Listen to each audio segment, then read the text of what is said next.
InterSpinous devices are also known as IPDs. They're made by several different companies under several different brand names, and I've included a list of some of the more common devices available presently. Of all of these devices, the one that is placed using the smallest skin incision is called the Vertiflex. But first of all, a brief review of the anatomy so you'll know what I'm talking about. The lumbar spine is composed of 5 vertebral bodies. Each of these bones are separated by a disc. At each disc level, a nerve is given off, and all of these nerves join together in the buttock to form a larger nerve known as the sciatic nerve. If a nerve is pinched in the back, it's going to produce pain in the lower back, buttock, and down the leg, and that is commonly known as sciatica. With degenerative disc disease, there's collapse of the disc space, and you develop bone spurs which can close off the spinal canal as well as the neuroforamen where the nerve root exits. The spinous processes are those bony prominences you feel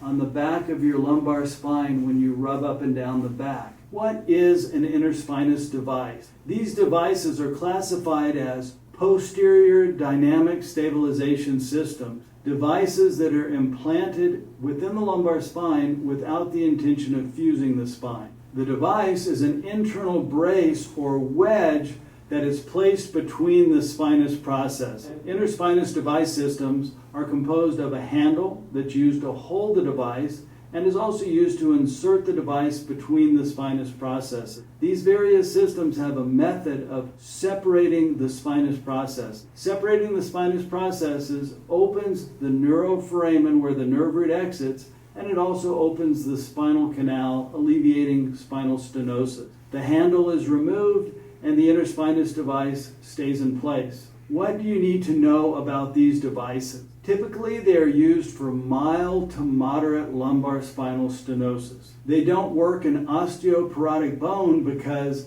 they depend upon the strength of the bone. If the bone is weak, the devices will not maintain the separation of the bones. Frequently, they don't work well at L5-S1 because of the difference in the anatomy at that level. Many times, the S1 segment has a very small and misshapen spinous process. The bones are not fused, and therefore these are temporary devices that will eventually fail. Some of the reasons why they fail include they can dislodge from excessive motion in the spine. You can have a fracture of the spinous process, allowing them to move. You can have a foreign body reaction, creating inflammation around the device so the device will move. Or you may just have failure of the device itself. Studies have shown at least some effectiveness for up to 5 years with these devices. IPDs produce a deformity in the spine called kyphosis. Kyphosis is more pronounced if more than one device is implanted.